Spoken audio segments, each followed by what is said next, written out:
Bonjour à tous, bienvenue dans Cult and Click pour une nouvelle vidéo et une nouvelle tier list. Dans les précédentes tier list, dans les épisodes précédents, on avait fait la phase 4, tous les Marvel, que ce soit séries et films, classés en fonction de leur qualité. Et ben là, on va faire pareil, mais avec la phase 1. Et on va faire ensuite la phase 2. Et, figurez-vous, on va oser faire la phase 3. Donc la phase 1, c'est le premier arc donc de The Infinity Saga. Elle commence en 2008 avec Iron Man, elle se termine en 2012 avec Avengers. Il y a 6 films au programme et avec l'ami Greg, on va vous les classer tout simplement. Salut mon cher Greg, comment vas-tu ? Écoute, ça va. Pour une fois, j'ai réussi à pas piquer du nez pendant ton intro, donc je suis plutôt content. Mais c'est qu'elle était courte. Alors on commence par on commence par Iron Man, mon cher Greg. Alors souvent, dans l'imaginaire collectif des gens, le premier film du MCU, c'est Hulk. Eh ben non, c'est Iron Man qui est sorti, figurez-vous, le 30 avril en France, 2008, et le 2 mai aux États-Unis, alors que du côté de Hulk, il est sorti eh ben un mois après. Donc en fait, les deux films se sont vraiment suivis de très près aux US, un peu moins en France puisqu'il était sorti mi-juillet Hulk. Mais enfin voilà, c'est vraiment très proche. Et on commence donc avec Iron Man, qui est la première pierre à l'édifice du MCU, réalisé par Jon Favreau. Il y avait une ambition, on va dire, assez modérée du côté de Marvel. On avait envie de voir si ça allait prendre. C'était pas encore Disney à l'époque, ça c'est important de le dire. Et puis c'est bien évidemment le grand début de Robert Downey Jr. dans le rôle de Tony Stark. Mon cher Greg, tu en penses quoi de cet Iron Man et tu le mets où dans notre tier list donc phase 1? Alors, j'en pense quoi ? J'en pense que c'est un film qui est plutôt chouette, qui est un film qui était surprenant à l'époque. C'est le plus surprenant, évidemment, c'est quand à la fin Tony Stark donne son identité, alors que ça fait des générations qu'on nous dit un héros doit garder son identité secrète. Et du coup, et ça du côté d'ici comme du côté Marvel, hein, puisque jamais personne ne doit soulever le masque de Peter Parker. Et le truc, c'est que du coup... Ouais, mais Tony Stark, lui, il se cache pas. Et voilà, justement, c'est ça le comics. coup de tonnerre et le gros changement déjà de paradigme par rapport au reste. C'est aussi un film qui se veut beaucoup plus fun que beaucoup de films de super-héros de l'époque. Et c'est un film qui a un bon rythme. J'ai toujours trouvé que la fin était un petit peu en dessous, voire carrément en dessous du reste du film. Mais comme il a un début assez... la création du personnage, comme souvent, c'est souvent le plus important dans les films tout court, hein, mais dans les films de super-héros particulièrement. Et du coup, elle était très réussie, et du coup, je trouve que ça a apporté énormément de souffle. Et évidemment, ce casting improbable, Robert Downey Jr., pour se remettre un peu dans les chaussons de l'époque, c'est quelqu'un qui est à la fois connu comme un des acteurs qui a le plus de potentiel de sa génération. Il avait assez vite eu le rôle de Chaplin dans le biopic. Il était aussi quelqu'un qui avait eu des gros déboires avec des problèmes très réguliers de drogue. Et donc, c'est quelqu'un qui était un petit peu trop radioactif, comme les studios peuvent dire. Et du coup, il ne voulait pas s'approcher de lui.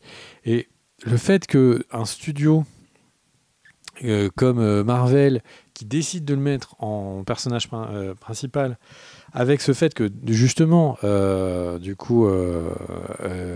Tony est un personnage qui a eu des problèmes d'addiction à l'alcool, fait qu'on avait l'impression qu'il y avait vraiment le très bon casting. Et derrière, il y a quelqu'un qui, à l'époque, moi, je n'en attendais pas grand-chose, qui était Jon Favreau. Je ne pensais pas forcément que Jon Favreau était un très grand réalisateur. Le premier Iron Man, j'ai pas eu l'impression que c'était un réalisateur qui avait, on va dire, tout changé. Alors qu'en fait, c'est un réalisateur qui a tout changé. C'est-à-dire que la manière dont il a écrit ce côté, une scène d'action, une blague, etc., qui maintenant prend la tête à beaucoup de gens, à l'époque, cette manière de faire qui était un peu déjà présente dans les films d'action américaine, il a changé un petit peu la formule, il a raffiné, il a créé l'esthétique du monde du MCU avec l'armure qui est pour un temps réel, pour d'autres moments en CGI, en 3D. Et le truc, c'est que quand c'est en 3D, le look global, pour que ça rentre dans les budgets, le look qui est encore utilisé aujourd'hui dans les Marvel, alors qu'ils ont plus de brousouf. Enfin, vraiment, il a créé la franchise, à la fois Iron Man, mais il a créé la franchise MCU, ou en tout cas, il a apporté une belle pierre à l'édifice. Et j'entendais leur réunion des 10 ans après Iron Man, le premier film, qu'ils expliquaient à quel point c'est quand les deux ont été associés sur le projet, donc d'abord c'était Favreau puis Robert Downey Jr., c'est à ce moment-là où en fait ça a cliqué, qu'il y a plein d'acteurs qui voulaient avoir en second rôle, qui étaient hésitants et tout, qui ont commencé à accepter. Il y a plein de personnes de l'équipe technique qui ont commencé à accepter le projet et que le film a pris corps à ce moment-là. Et je veux bien le croire parce que je trouve que vraiment c'est Robert Downey Jr. qui donne un nom de sel. Et du coup, dans une logique de tier list où en fait on n'est pas en train de dire que Iron Man est le meilleur film de l'histoire s'il est en S, mais par contre, est-ce que dans cette phase, c'est un des meilleurs ? Je pense que pour moi, comme c'est lui qui crée tout, c'est normal de le mettre en S. Voilà, mon cher Car, pour mon avis. Un petit peu trop long. Je me suis moqué de ton intro qui était courte ou pas courte. Et là, derrière, j'expose les compteurs. Est-ce honnête ou malhonnête ? Je ne sais pas. Mais c'est pas grave du tout parce que, étant épuisé, ça m'a permis de faire ma nuit. Et franchement, et ta voix est très douce. Vraiment, c'était délicieux. Alors non, pour être plus sérieux, moi je vais pas le mettre en S, je le dis tout de suite, mais Iron Man, je pense que c'est le premier Marvel. Alors peut-être que j'en oublie, mais je ne suis pas sûr. Premier Marvel au cinéma qui était comestible. Ça c'est pas mal. Il faut quand même resituer un peu les films de super-héros à ce moment-là. Alors là, je suis bien curieux de savoir ce que tu vas dire comme phrase après. On a eu Batman Begins qui venait de sortir et qui était vraiment quali. Et avant, on s'était farci, par exemple, moi, à mon époque, je m'étais farci Batman et Robin au cinéma. C'était douloureux. Après, Iron Man sort dans un contexte où en mai, avril, non, on va dire en mai parce qu'il est sorti le 30 avril. En mai, on a un film de super-héros sympatoche. Et quelques semaines après, on a un film de super-héros extraordinaire avec The Dark Knight. Donc déjà, bon, un peu rude. Cet Iron Man, tu parles de Robert Downey Jr. Alors oui, en effet, je suis d'accord avec toi. Il y a un ton qui est différent. Robert Downey Jr. est excellent. Il n'y a pas que lui. Et d'ailleurs, si on regarde un peu, tu parles de première pierre à l'édifice. C'est vrai, c'est le premier. Mais si on regarde les personnes qui ont travaillé dessus, t'as Favreau qui est devenu quand même... le Monsieur Mando et Monsieur Star Wars concrètement pour Disney+, avec bien sûr des Filoni. T'as Ramin Djawadi à la musique, qui a fait depuis Goth, qui a fait Person of Interest, qui a fait Westworld et compagnie. T'as à la prod Kevin Feige. Enfin, t'as quand même des personnalités qui vont devenir très importants à Hollywood dans leur secteur et aussi globalement chez Disney plus tard. Mais est-ce que ça en fait un bon film ? Il y a plein de passages de cet Iron Man qui m'ont franchement gonflé. Je trouve que le méchant est anecdotique. Il y a d'énormes facilités scénaristiques. Pas un enjeu incroyable.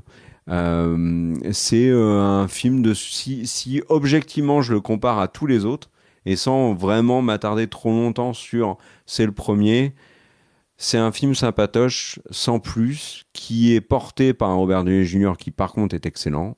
Jarvis, sa relation avec Pepper Potts, avec Jon Favreau. Ok, il y a du plus.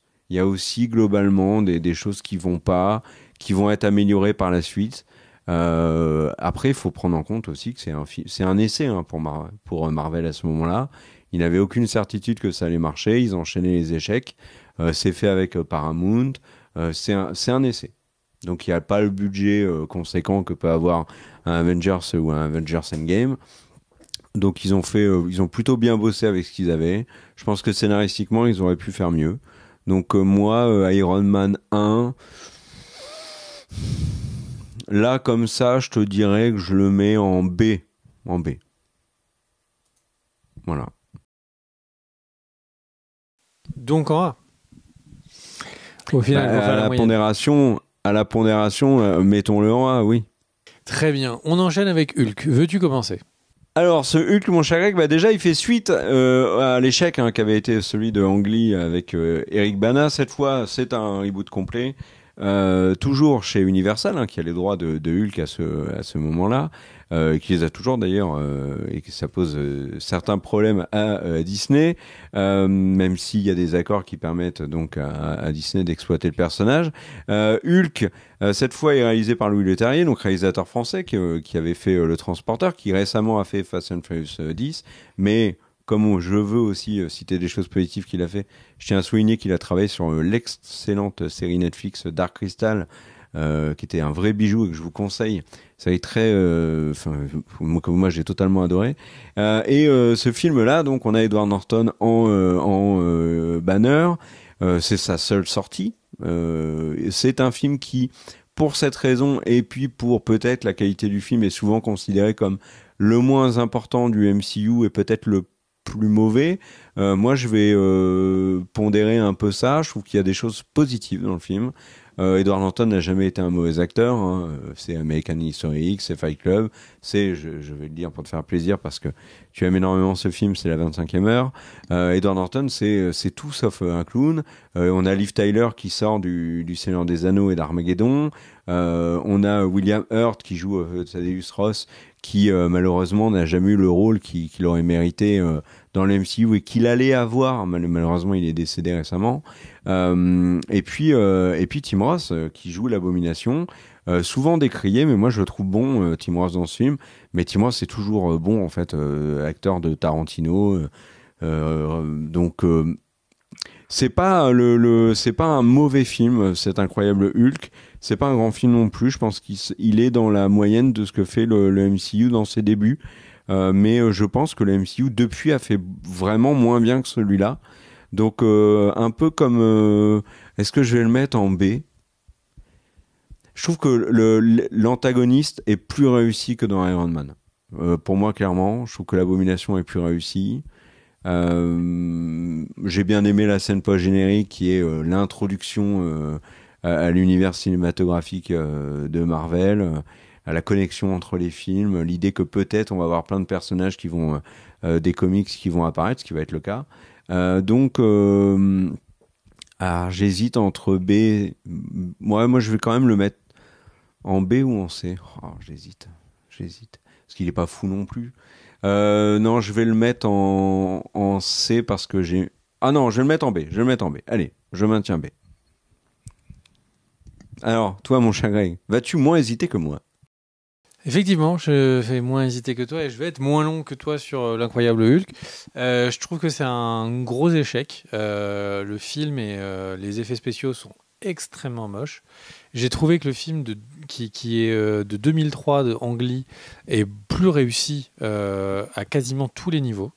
Le Hulk est en 3D mieux réussi. Je sais pas. Enfin, Edward Norton, c'est le début de la fin. Il fait plein de gros films et tout. Là, c'est le début de la fin. Le scénariste, alors il a fait X-Men 2 que j'aime bien, mais alors le reste, c'est Elektra. Donc quand le gars il fait Elektra, on lui donne un film.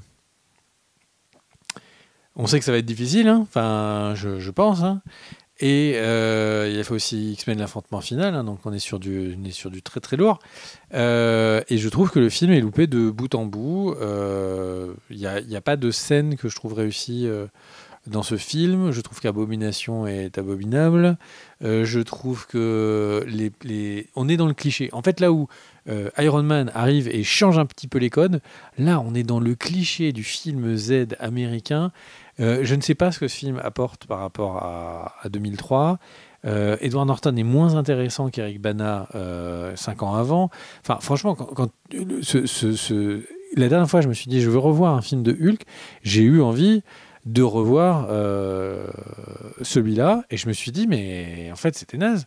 J'ai revu Ang Lee, je me suis dit, bon, c'est pas beaucoup plus fou, mais au moins, on a l'impression qu'ils ont envie d'être là, quoi. Là, le film et toute l'histoire... Enfin, franchement, le décor de certaines des scènes avec Liv Tyler et tout, C'est franchement un film particulièrement loupé. J'ai l'impression que Liv Tyler est décevant dans le film. Pardon ? Liv Tyler est décevant dans le film. Le truc, c'est qu'elle sauve même pas Frodon dans le film, ça n'a pas de sens. Le truc, c'est que elle est, le Louis Letellier est un réalisateur de commande qui, soit on lui dit, écoute, fais exactement ce que tu veux, l'idée c'est juste d'avoir un délire créatif. Là, c'est un film qui est fait par un technicien qui fait une commande dans l'espoir de pouvoir faire son film après. C'est pas un film il a pas d'âme, il y a personne qui est intéressé. Donc ce film ne m'intéresse pas de facto. Et je trouve vraiment qu'Abomination. Tu sais ce que c'est son film d'après ? Tu dis pour pouvoir faire son film d'après. Son film d'après, c'est Le Choc des Titans avec Sam Worthington, qui était le film post-Avatar. Qui n'est pas un bon film. En 3D. Mais qui est beaucoup plus intéressant visuellement que n'est Hulk. Oui, d'accord, mais par contre, qui en termes de 3D, quand tu sors d'Avatar, est un... Enfin, là, alors pour le coup, c'est pas de la faute de Louis Leterrier, c'est vraiment de la faute, je pense, de l'utilisation de la 3D, mais ça a été un massacre total. Quand je dis que le Ang Lee est un échec, je parle vraiment d'échec commercial, hein. Je parle pas de la qualité du film, parce que c'est ce qui a poussé finalement Universal à refaire un Hulk derrière avec un nouvel acteur, parce que le film avec Eric Bana s'est vautré de manière assez incroyable à l'époque. Bon, j'ai compris que tu le mettais en D. Du coup, je le mettrais en D. Ouais, pour moi, c'est le pire film du groupe. Donc, je le mettrais en D. Après, tu voulais le mettre en B, pas solo en C. Du coup, mais B, j'ai pas compris. J'ai été choqué. En fait, faut vraiment voir le truc, c'est que pendant que tu étais en train de parler, moi, comme d'habitude, je dormais. Et quand j'ai entendu B, ça m'a tiré comme ça d'un coup de mon sommeil. J'ai cru que j'avais fait un mauvais rêve. J'explique pourquoi le B, c'est qu'en fait, je pense que dans la phase 1, à mes yeux, il y a 2 films en dessous de celui-là. Et du coup, il y en a un que je mettrai en C, il y en a un qui, pour moi, doit être tout seul en D. Puisque donc le film d'après, c'est quoi ? Iron Man 2. C'est Iron Man 2. Alors, Iron Man 2, c'est effectivement un peu le rebond. Pas forcément une belle surprise, soyons clairs. En fait, moi, j'attendais beaucoup. En fait, le truc, c'est qu'il y avait à ce moment-là le narratif de dire que les studios Marvel, ils ont eu le petit kick d'argent quand ils ont fait Blade. Il y a eu Spider-Man où ils se sont rendus compte qu'il y avait un potentiel cosmique pour faire des films, et ils ont commencé sur des films qui pensaient plus abordables, des héros plus abordables avec Iron Man. Oui, je précise, mon cher Greg, quand je dis des films Marvel, j'en avais pas vu des biens avant Iron Man, c'est hors les films Marvel Spider-Man, bien évidemment, qui... Blade 1 est très bien. La trilogie la trilogie de Sam Raimi, bien sûr. Sam Raimi, mais il est pas sur Blade. Ah oui, t'as raison, il y a Blade aussi. Non, je parlais de la trilogie... Oui, bon, en fait, j'ai dit une connerie.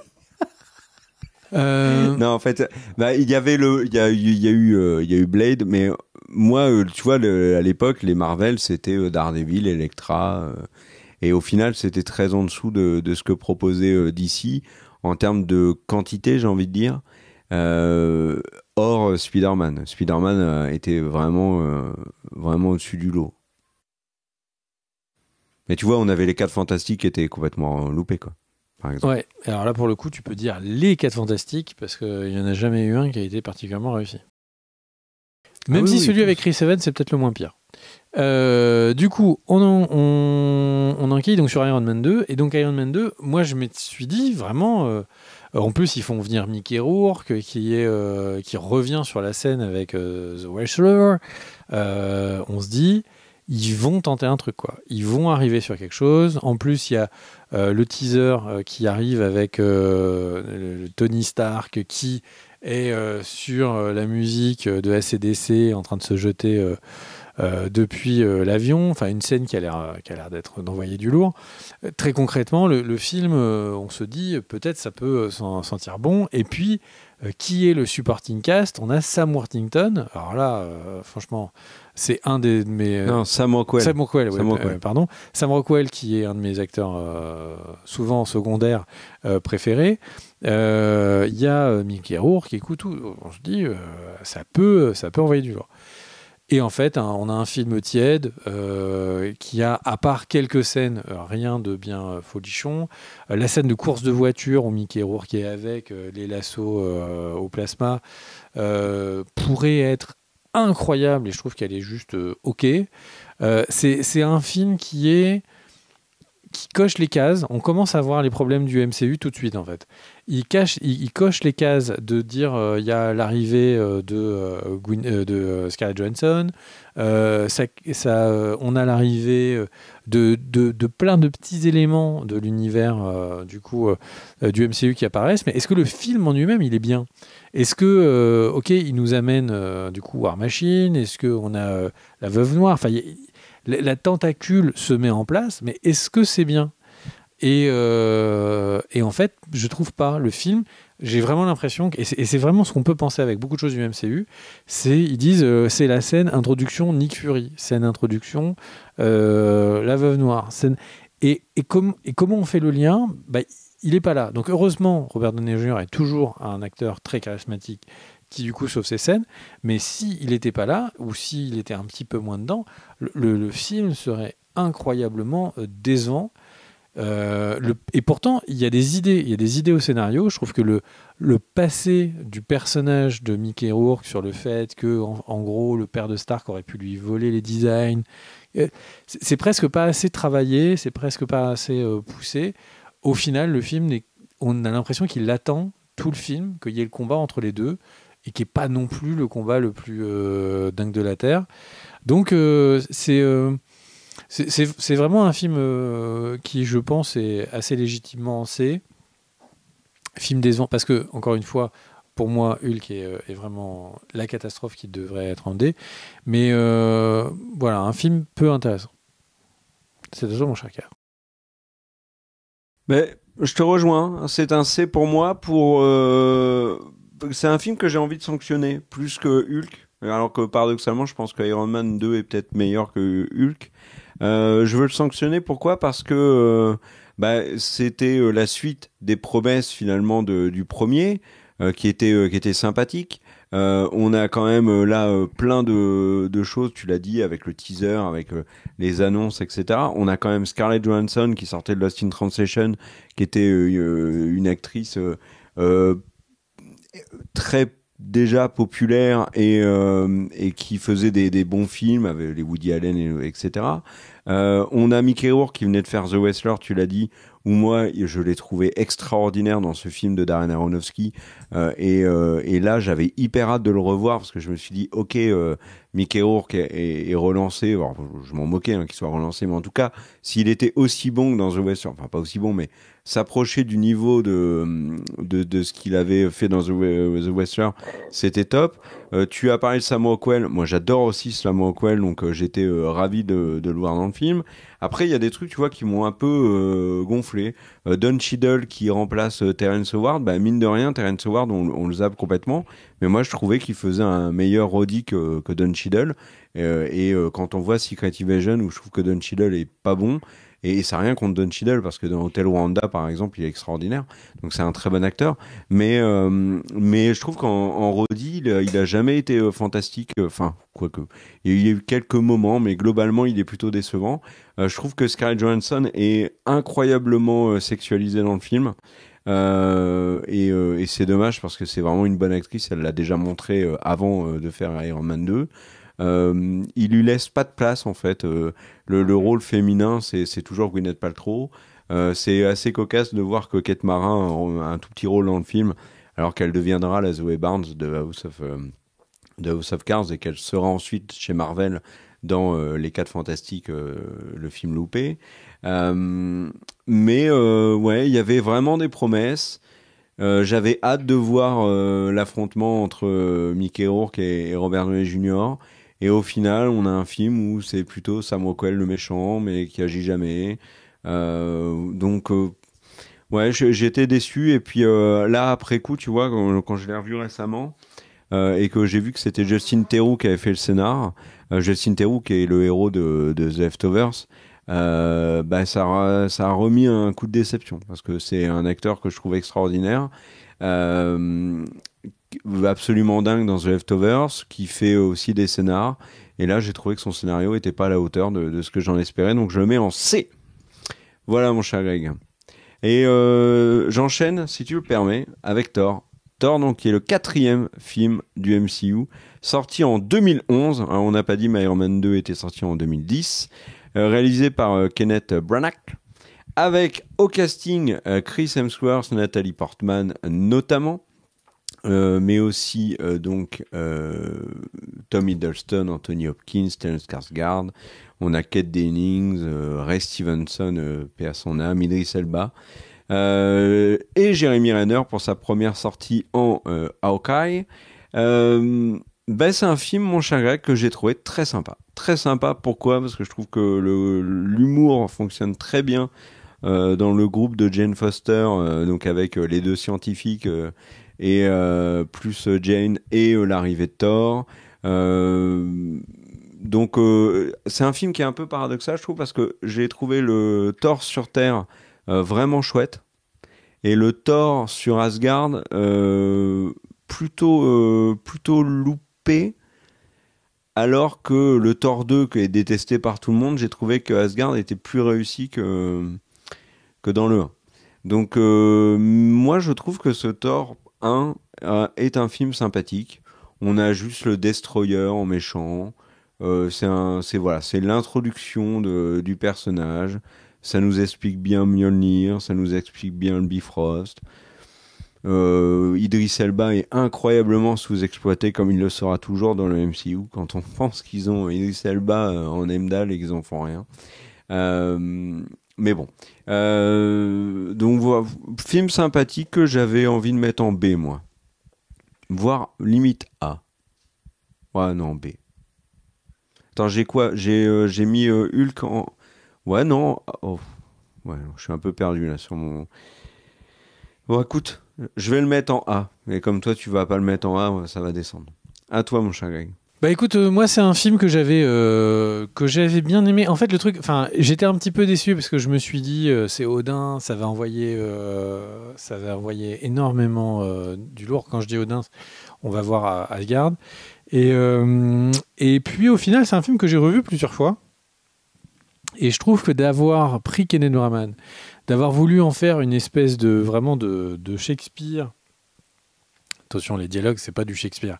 Mais le truc, c'est que d'avoir voulu prendre le gars qui adaptait les pièces de Shakespeare en film à ce moment-là pour adapter Asgard et en faire une espèce de dynastie familiale, de trucs historiques en costume, mais tout en étant dans l'espace, je trouve qu'il y a une idée. D'ailleurs, ils prennent plus de risques sur ça que sur les autres. Et mine de rien, le film a son rythme. Avec Natalie Portman, je trouve que ils n'ont pas du tout l'air d'aller ensemble, mais les acteurs sont bons et jouent bien le truc. Ce côté de Thor un peu... est-ce que c'est pas le moment où le personnage de Thor a été le mieux campé ? C'est-à-dire que où on avait quelqu'un qui est pas débile.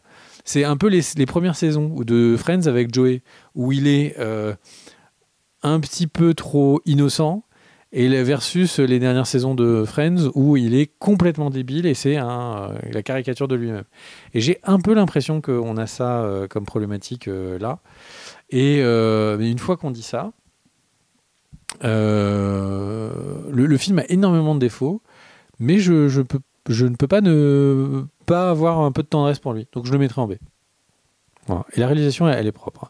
Le seul truc, c'est qu'il y a extrêmement peu de décors. On a l'impression que le film a été fait avec un budget extrêmement réduit, mais ce qui a été fait a un bon look. Le Destroyer a, je trouve, un très bon look.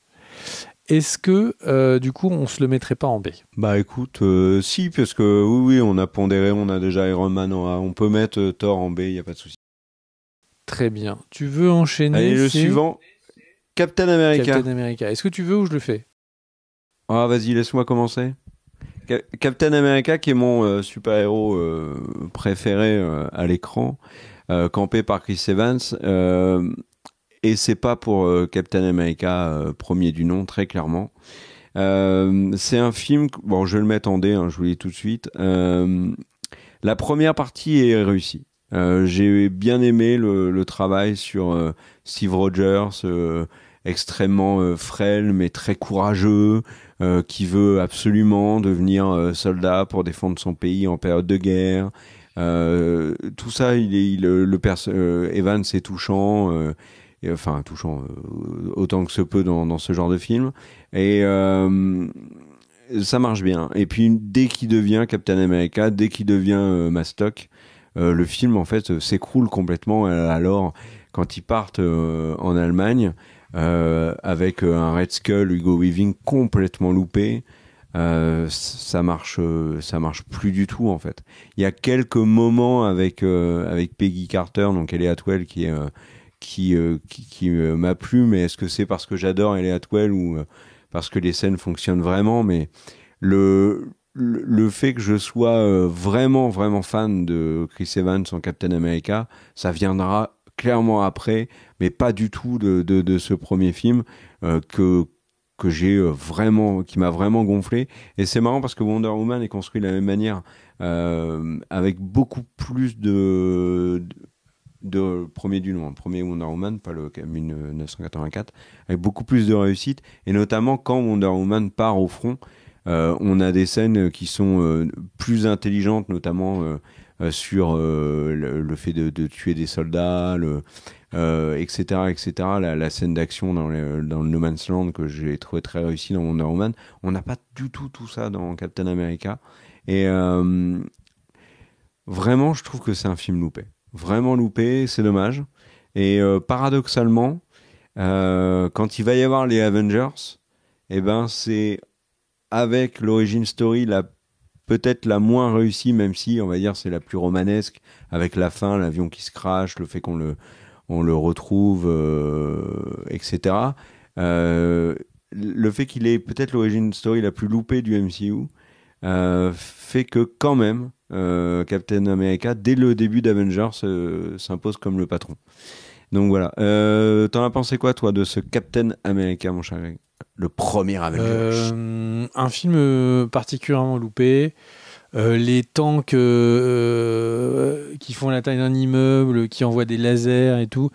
Il y a une espèce En fait, j'ai l'impression qu'ils ont essayé de faire quelque chose qui avait le look de Rocketeer, pour ceux qui ont la référence de ce film, et qui était un look très marqué, très réussi, très art déco, etc. Et au final, là, ils ont fait un truc... artistiquement, c'est partout. Le scénario, il y a tout. Il y a des nazis, mais en fait, il y a des qui vont d'un extraterrestre. Est-ce que ce film est très éloigné de l'histoire avec les extraterrestres, du film avec des nazis qui sont sur la face cachée de la Lune? Il y a vraiment un côté complètement film Z là-dedans. Et il y a le film Z d'un côté, avec les nazis qui sont menés par Crâne Rouge. Enfin, dans les comics, ça marche. Mais dans les films, je trouve que ça ne marche pas du tout. Ils sont là en plus en train de regarder des trucs sur... Il y a un petit côté Indiana Jones où ils regardent des reliques comme si c'était des reliques religieuses, etc. Ça va partout. Et à côté de ça, il y a Chris Evans qui essaye de faire son origin story. Je trouve que le film est intéressant juste jusqu'au moment où il récupère ses pouvoirs. Et quand il sort du truc et qu'il a ses pouvoirs, on s'ennuie.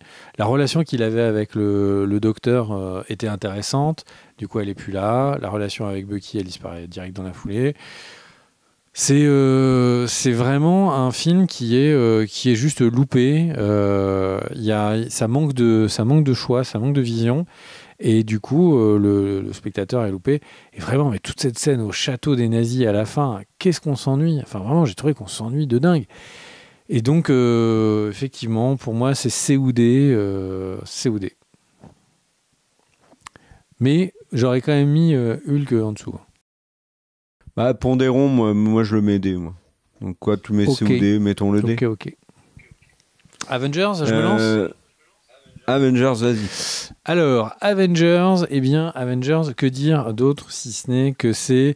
Iron Man était le petit clairon qui est et la cavalerie, le moment où tout pète, le moment où en fait l'orchestre symphonique démarre derrière, c'est Avengers, parce que là, je pense que personne ne s'attendait à un film avec autant de patates que Avengers, c'est-à-dire que le film On ne s'ennuie pas. Le film est extrêmement bien tendu. Il y a un temps, c'est incroyable à quel point ils ont réussi à gérer le fait de mettre ces héros qui avaient chacun leur film avec le bon ton d'antenne présent à chaque fois. C'est le moment où Loki, je trouve, brille le plus. Et on a souvent un film vaut par son méchant. Et là, Loki est vraiment un méchant extrêmement charismatique. Il y a des moments mémorables pour tous les personnages.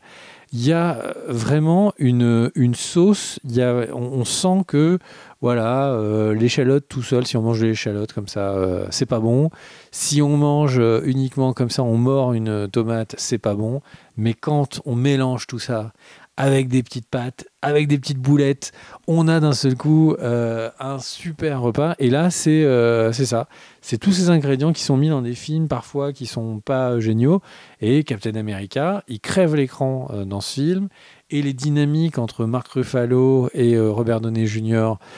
Sont excellentes. Il y a vraiment... Et il y a l'impression qu'on est dans un monde qui veut être plus ambitieux.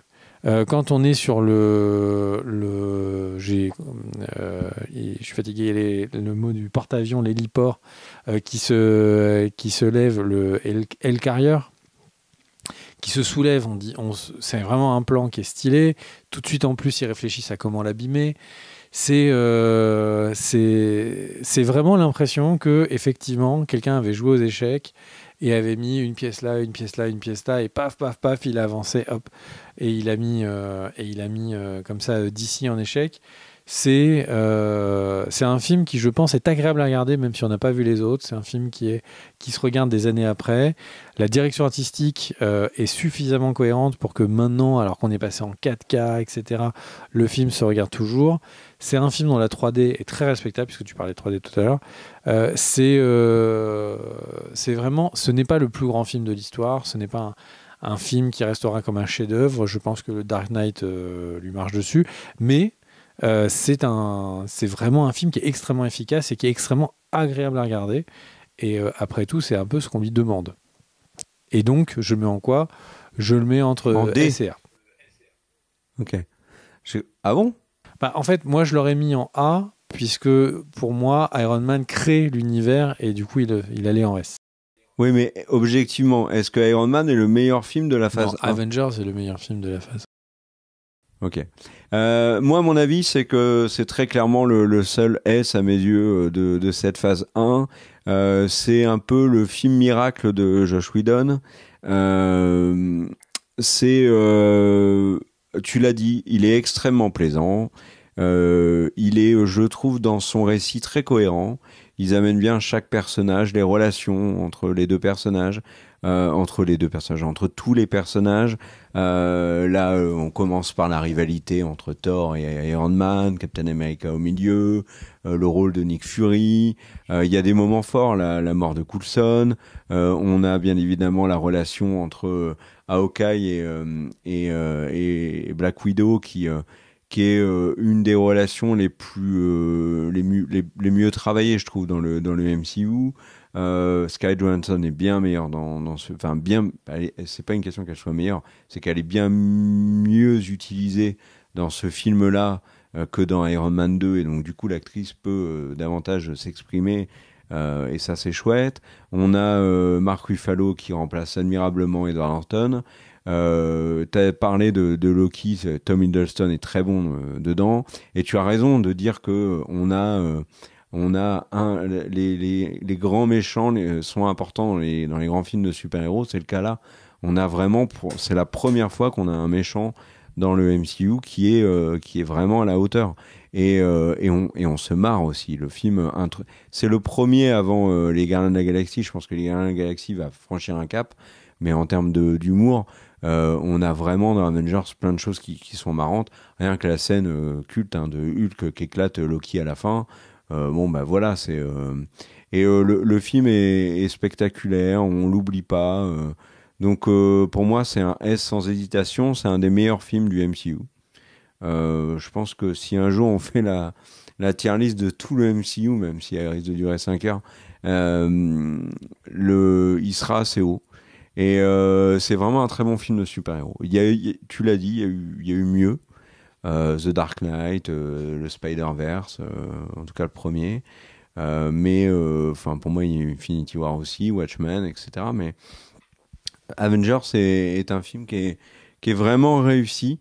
Et c'est quand je disais petit miracle de Joss Whedon, c'est qu'on voit que derrière, avec Ultron, qui est pas aussi, on en parlera plus tard, mais qui est pas aussi mauvais qu'on le dit, il est quand même vraiment en dessous du premier. Il a pas du tout réussi à réitérer la performance de Avengers 1, et on le voit derrière quand il a voulu récupérer la Justice League de Snyder, à quel point ça a été problématique. Donc je pense que oui, c'est un petit miracle pour Whedon. Et c'est un petit miracle aussi pour Marvel, parce que, outre la qualité du film, il faut quand même parler du succès. C'est-à-dire que là, on a l'association de plein de personnages qui ont eu leur film avant, qui sont des films qui ont, au box-office, marché de manière plutôt correcte sans être incroyables. Ce sont des personnages de comics qui sont connus, mais qui ne sont pas les personnages qui font vendre le plus de comics. Que ce soit Iron Man, que ce soit Thor, que ce soit Captain America, ce sont des super-héros qui font beaucoup moins vendre de comics que Spider-Man, que les 4 Fantastiques, que Wolverine, que les X-Men de manière globale. On le voit dans Civil War, par exemple, l'importance qu'a Wolverine, l'importance qu'a Spider-Man, alors que c'est quand même une œuvre qui est très Captain America et Iron Man. Wolverine et Spider-Man sont très très importants. Et malgré ça, c'est un film qui va être un énorme carton au box-office, mais vraiment un énorme carton, et c'est lui qui va lancer la machine. Donc autant, tu vois, je te rejoins sur le fait que oui, Iron Man est le premier, et la première pierre. Par contre, celui qui lance vraiment la machine MCU, c'est Avengers. Parce que là, Marvel va se dire, ok, là on peut y aller. En plus, il y a Disney maintenant, donc on peut envoyer la sauce. On sait qu'on est capable de faire 2 milliards sur un film. Ce qui était loin d'être gagné. Donc pour moi, c'est un S. Eh bien, très bien, mon cher Kerr, je suis d'accord avec toi pour ce S. Et ce qui nous donne le classement suivant, si tu peux nous remettre, Daniel, les images. Est-ce que ce classement te va? Pour moi, Thor doit finir en dernier, sur la ligne C, j'entends. Faut le... Hulk, oui, je suis d'accord avec toi. Non, Hulk non. Tu peux le remettre en B. Et voilà. Et voilà, pour moi, c'est un classement très honnête et qui représente pas mal ce que je pense. Oui, moi aussi. Tout à fait. Alors, n'hésitez pas à le dire dans les commentaires, vous, comment vous auriez classé tout ça. Et voilà. Et puis, merci à tous d'avoir regardé la vidéo jusqu'au bout. La prochaine tier list, ça sera à la phase 2. Et alors là, comme ça, je tease mon cher Greg. La phase 2, c'est quoi? C'est Iron Man 3, Thor 2, Captain America 2, Les Gardiens de la Galaxie, Ultron et Ant-Man. Voilà, mon cher Greg, je te laisse le mot de la fin. Eh bien, le mot de la fin, ça va être Assemble. Des bisous à tous. Ciao, ciao.